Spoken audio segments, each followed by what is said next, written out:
ऐसे वक्फ बोर्ड जैसे कोई कानून की जरूरत ही नहीं है जो इन्होंने वक्फ बोर्ड ये जम्मू को दे रखा है। ये बिल्कुल बेकार है। अरे जहां पैर रखो वहीं वक्फ बोर्ड खत्म करे, जड़ से खत्म करे। कोई जो ऐसी चीज है उनको बिल्कुल खत्म करे। वक्फ बोर्ड इनके बाप का नहीं है। ये आज के डेट में हर एक सनातनी पहचान गया कि ये कांग्रेस हमारे देश के लिए नासूर और एक कीड़ा थी। अजय जी, आप देखो सीनियर पत्रकार हैं, आपसे ज्यादा मैं बुद्धिमान नहीं हूं, पर मैं इतना बुद्धिमान जरूर हूं कि मेरी जगह है, मेरा हिंदुस्तान है, मुझे चाहिए। ये कौन है? उबेसी पी के सो गया देसी है। ये दूसरा जिन्ना हमारे हिंदुस्तान में पैदा हुआ है। भाई साहब अपना परिचय दीजिए। मेरा नाम अनिल है और मैं पूरा नाम नहीं बताता हूं क्योंकि मैं बस एक सनातनी हूं, इसीलिए मैं अपने नाम सिर्फ टाइटल नहीं जोड़ता हूं, क्योंकि मेरा नाम सिर्फ अनिल हिंदू हूं, मैं बस सनातनी हूं मैं जी।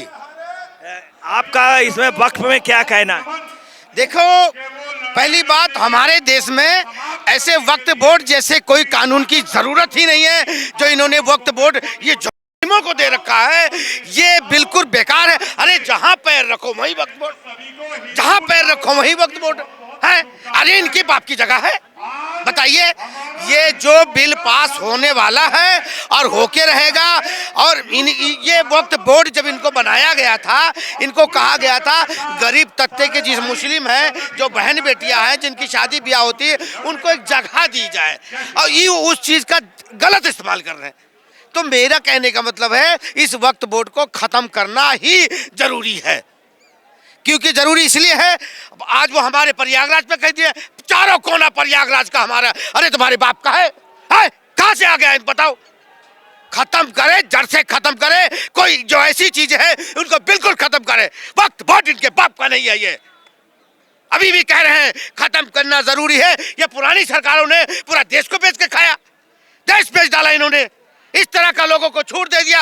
वक्फ बोर्ड, वक्फ बोर्ड, वक्फ बोर्ड। क्या ये पैर रखो मेरा है, इधर पैर रखो मेरा है, कल को आपके घर पे रख देंगे, संसद पे रख देंगे, कहीं भी रख देंगे। ये वक्फ बोर्ड की जमीन है। अच्छा, वक्फ बोर्ड को विकृत किसने किया? किसने मिसयूज करने का मौका दिया? ऐसी कौन सी सरकार, कौन सी पार्टी? ये शुरू से कांग्रेसियों ने ये करा है और ये इनकी तुष्टिकरण थी और ये करते आए थे। और पता नहीं कि ये चंद गिनती के लोगों को क्यों सपोर्ट करना चाहते हैं ये, और क्यों करते आ रहे हैं। ये कभी सनातनियों के नहीं थे, ना होंगे और ना ये रहेंगे। इसीलिए आज के डेट में हर एक सनातनी पहचान गया कि ये कांग्रेस हमारे देश के लिए नासूर और एक कीड़ा थी। और आने वाले समय पे अभी तो साफ हो रखे हैं, एकदम से साफ होंगे, क्योंकि ऐसे लोगों की जरूरत ही नहीं है जो हमारे देश को बर्बाद करते। हर जगह वक्फ बोर्ड, हर जगह वक्फ बोर्ड कर दिया इन्होंने। इसीलिए इस तरह के लोगों को जरूरत नहीं है और जल्द से जल्द ये चीज खत्म की जाए। अजय जी, आप देखो सीनियर पत्रकार हैं, आपसे ज्यादा मैं बुद्धिमान नहीं हूं, पर मैं इतना बुद्धिमान जरूर हूं कि मेरी जगह है, मेरा हिंदुस्तान है, मुझे चाहिए। कोई किसी बाप की नहीं है, ये वक्फ बोर्ड की नहीं है। ये हिंदुस्तान हमारी धरती माँ, हमारी हिंदुस्तान है, हमारी माँ है। माँ शेरावाली का आज नवरात्रा है। मैं नहीं लेने दूंगा वक्फ बोर्ड वालों को। ऐसा है, भगाऊंगा ऐसे लोगों को जो वक्फ बोर्ड पे कब्जा करने की कोशिश करेंगे। तो चीना डालेंगे, हम बता रहे हैं। फिर वक्फ बोर्ड पे अगर नहीं फैसला किया गया तो इसे खत्म कर दिया चाहिए। जड़ से खत्म करो, एकदम खत्म करो इसे। सब मिक्स है और वो सबको लेके नहीं चलते हैं, वो किसी एक को लेके चलते हैं। और मैं नहीं चाहता हूं किसी एक को लेके चले। पार्टी में जाएंगे, इफ्तियार पार्टी बनाएंगे, वहां क्या नाम है, एक से एक चीजें, वहां जाएंगे, क्या क्या नहीं खाते हैं ये लोग, बताइए। कि हमारे देश के लिए ये कहीं ना कहीं ये नासूर है और ये मुझे नहीं चाहिए इन लोगों की पार्टी। हाँ, राहुल गांधी, पहली बात तो इनके जो सलाहकार हैं वो बड़े अच्छे हैं, बहुत अच्छे इनके सलाहकार हैं। जो सलाह देते हैं, कहते सोना से आलू उगाओ, आलू से सोना उगाओ। आपको मालूम अमेरिका, कंबोडिया तक से लोग आते हैं। बहुत अच्छी जगह का नाम के लिए हमने, कंबोडिया, अमेरिका, कंबोडिया की लेडी देखे कितना। मेरी बात सुनो, खाते हैं वहां के, खाते यहाँ के, गुन गाते हैं बाहर के, और जाके अपने ही देश की बुराई करते हैं अमेरिका में। अच्छा, वक्फ बिल पे आप बताइए, जो ओवैसी साहब कह रहे हैं, भाईजान ने फरमाया है कि नीतीश कुमार, मैं अखिलेश मौलाना पे एक हम पे अभी नीतीश कुमार और पासवान और जयंत चौधरी और साथ में नायडू, तो याद रखना माफ नहीं करेंगे तुमको। इस पे क्या कहना आप? ये कौन है? उवैसी पी के सो गया देसी है। ये दूसरा जिन्ना हमारे हिंदुस्तान में पैदा हुआ है। इसके हमारे एक ही शेर इसके लिए काफी है, वो है टी राजा। उसके सामने ही उसका जवाब दे दे, मैं मान जाऊंगा कि ये उवैसी है। इसकी बोलती बंद हो जाती है टी राजा के सामने। और ये क्या कहेगा? ये नाशूर है उन चंद मुसलमान भाइयों के लिए। आज के जो समझदार मुसलमान है इसकी बात नहीं मानते हैं, ये वही उवैसी है। और आने वाले समय पे उवैसी बिल्कुल इस देश से गायब है। पता नहीं कौन से देश में चला जाएगा उवैसी। ये बात अखिलेश ने कही है, डिम्पल ने नहीं की। जो आप डिम्पल भाभी चिल्लाते रहते हैं, डिम्पल भाभी ने नहीं कही कि गंद आती है। तो वो तो चलो क्या है, उसकी अर्धांगिनी है, उसकी बीवी है, उसके साथ रह करके वो तो भाई थोड़ा बहुत पार्टी को संभाल रही है। पर ज्यादातर ये जो अखिलेश कहता है, जैसे इनके पिताजी भी थे, ये हमेशा इन्होंने मुस्लिमों का पक्ष करा। ठीक है, राम भक्तों पे गोलियां चलाई, वो कितना बड़ा इतिहास था। एक वीडियो वायरल देखा था मैंने यूट्यूब पे, इनका क्या नाम है, इसके पिताजी का, अखिलेश के। उन्होंने ये बोला, हाँ मैं तो मुसलमानों का समर्थक करती है हमारी पार्टी, हम तो करते हैं, हम तो हिंदुओं के विरोधी हैं। वो खुद कहता है सर। क्या कहना है आपका? देखिए सर, जब ये हिंदू राष्ट्र है, जब यहाँ हिंदू सनातन के लिए कोई वोट नहीं है, तो मैं नहीं मानती कि खत्म होना चाहिए। अगर होना चाहिए तो फिर हर धर्म के लिए होना चाहिए। ईसाइयों के लिए भी कोई वोट बनाओ, फिर सिखों के लिए भी कोई वोट बनाओ, फिर सनातन के लिए भी कोई वोट बनाओ। तो ये गलत बात है उनके लिए। आपके मौजूदा ये थे पतिदेव, ये तो मान उसके लिए मौलाना कह रहे हैं, अखिलेश के लिए है, और डिम्पल को भौजी बोल रहे हैं। तो आप क्या कहना? डिम्पल तो भली है, उन्होंने तो कुछ ऐसा कुछ नहीं बोला, दुर्गंध आती, बदबू आती। उन्होंने कहा नहीं, लेकिन अगर एक पति कह रहा है तो पत्नी को, मैं मानती हूँ कि वो सनातन धर्म को मानती है, तो उनको बताना चाहिए कि ये आप गलत कह रहे हो। गौ माता एक ऐसी है, सिर्फ एक हिंदू ही नहीं मानता, उसका दूध है, गोबर है, हर चीज सब इंसान के लिए काम आती है। क्या दूध नहीं पीता होगा? हर चीज यूज होती है। फिर ये कह देना कि कहते हैं गौ माता में बदबू आती है, क्या मैं तो अब मतलब मैं 20 साल से अब पक्के घर में रह रही हूँ। इससे पहले हमारे घर में भी गोबर का ही लीपा होता था, हमने तो कभी कोई बदबू नहीं देखी। फिर ऐसा कहना तो गलत बात होगी ना। पूरे संसद में ये बात कहना, गौ माता का अपमान कर रहे हैं ये। देखिए, अखिलेश से कुछ चीजें आप लोगों को सीखनी चाहिए। हर चीज को सहज के रखना। एक अगर पैप की टोटी भी है तो अखिलेश सहज के रखते हैं। अखिलेश का ये योगदान है जो हमेशा कहा गया है, इसीलिए तो उन्हें टोटी चोर कहा जाता है ना, क्योंकि वो संभाल के रख लेते हैं चुरा। ऐसा मत कहिए, मगर अपनी भाभी डिम्पल भाभी के लिए तो नहीं कह सकती है चोर। मैं उनको जानती नहीं, मैंने उनको अभी तक कोई भाषण में ठीक से देखा ही नहीं, तो मैं उनको क्या कहूँ? मैं तो भैया अखिलेश यादव को देखती हूँ, तो मैं तो उन्हीं के बारे में बता सकती हूँ ज्यादा। ये तो एक बीवी होने के नाते उनका कर्तव्य बनता है सही गलत अपने पति को बताना चाहिए उन्हें कि गाय एक माता है, हम सनातन धर्म के हैं, तो हमें उन्हें पूजना चाहिए।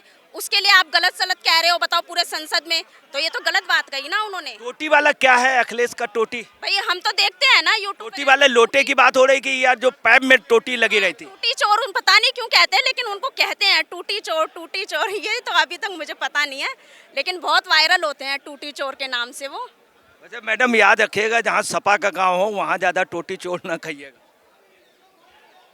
जहाँ सपा के लोग हो वहाँ ज्यादा टोटी चोर ना कहिएगा, नहीं तो अखिलेश जी के लोग बुरा मान। सपा रही ही नहीं, अब तो यूपी में सिर्फ योगी छा रहे हैं जी। अब सपा का कोई वजूद ही नहीं आ पाता उनका आगे। जब आएंगे तो देखा जाएगा। जब वक्त पे ओवैसी ने कहा नहीं होने देंगे, और जो है इनको सब ऊपर वाला नस्त नाबूद कर देगा। और योगी जो है, आप जिन योगी जी को कह रहे हैं वो कह रहे हैं योगी मठ में चले जाएंगे और मोदी पहाड़ पे चले जाएंगे। फिर आप लोगों को कौन बचाएगा? कह देने से कुछ नहीं होता। जब 10-15 ये 11वां साल शुरू हो गया है योगी मोदी का, और आगे भी सनातन धर्म रहा तो यही रहेंगे। पहले मोदी हैं और उसके बाद योगी ही रहेंगे। कहते ओवीसी की कह देने से कुछ नहीं होता है। देखिए सर, सिर्फ एक के कह देने से कहते हर कुछ बदल जाएगा, मतलब धर्म ही बदल जाएगा, तो ऐसा नहीं है ना। हिंदुस्तान है तो यहाँ हिंदू भी रहेंगे, सनातन धर्म भी रहेंगे। आप दोनों लोग मियाँ बीबी दोनों मतलब जबरदस्त सनातनी और जबरदस्त इसी में लगे रहते? बिल्कुल पक्के सनातन है हम। ए गुरु ब्रह्मा ए गुरु विष्णु, सारी तीरथ धाम आपके चरणों में। ए गुरुदेव प्रणाम आपके चरणों में, सारी तीरथ धाम आपके चरणों में। ए गुरुदेव प्रणाम आपके चरणों में। भाई साहब क्या नाम है आपका? मेरा नाम मदन मोहन गुप्ता है। और क्या कहना चाह रहे हैं आप? एक स्वराज का जो सपना था जो अभी अंग्रेज़ों की शासन व्यवस्था के अंदर पूरा नहीं हुआ, उसके लिए हम प्रयास करते हैं। और वक्फ बोर्ड के मुद्दे पर एक ही लाइन बोलूँगा, Waqf board is a government body misused by Congress and the government for encroachment of real estate. Muslims को खुद इसके विरोध में आना चाहिए, क्योंकि ये किसी वीकेस्ट मुस्लिम का विरोध नहीं कर रही। ये अंग्रेज़ों का फूट डालो राज करो का शासन के लिए सरकारी लूट का एक तंत्र था। जिस तरीके से इंस्टीट्यूट ऑफ चार्टर्ड अकाउंटेंट है, बार काउंसिल ऑफ इंडिया है, ये सब लोग जो हैं अंग्रेज़ों के पूंजीवाद को प्रश्रय देते हैं और गरीब जनता के सेविंग्स की वैल्यू हर 5 साल में आधी कर देते हैं। हमें ऐसी व्यवस्था का विरोध करना है और हम जल्दी ही सक्सेस होगी।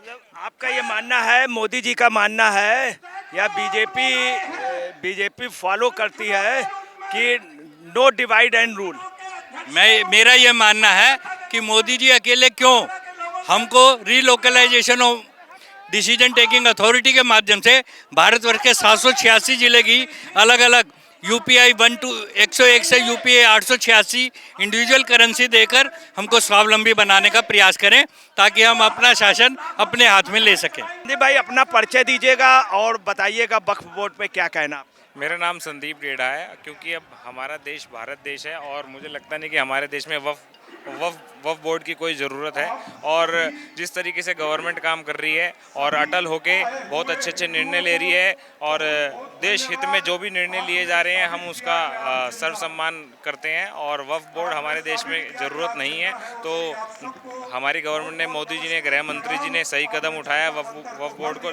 मैं आपके चैनल के माध्यम से कहना चाहूँगा कि इसमें कोई संशोधन नहीं होना चाहिए, बल्कि वक्फ बोर्ड को रद्द कर देना चाहिए। क्योंकि वक्फ बोर्ड जिस तरीके से कई मुझे लगता है कि बेकसूर लोगों की कहीं ना कहीं उनकी जिनकी प्रॉपर्टी वक्फ बोर्ड के तहत इन्होंने छीन ली है, आज वो बेचारे अपने घर से बेघर हो गए हैं। तो मैं उसी पे कहना चाहूँगा कि बस हमारी गवर्नमेंट के साथ में पूरे देश की जनता है और पूरे देश का ये आक्रोश है कि वक्फ बोर्ड खत्म। वैसे संदीप खेड़ा जी, आपको जो बिल ये पास हो रहा है कैसा लग रहा? देखिए, अभी बिल पास नहीं हुआ है, बिल पास होना है संसद में। और वक्फ बोर्ड ख़त्म करने के लिए जो बिल लाया जाएगा, हम उसके लिए अपने देश की गवर्नमेंट का समर्थन करते हैं, साथ देते हैं।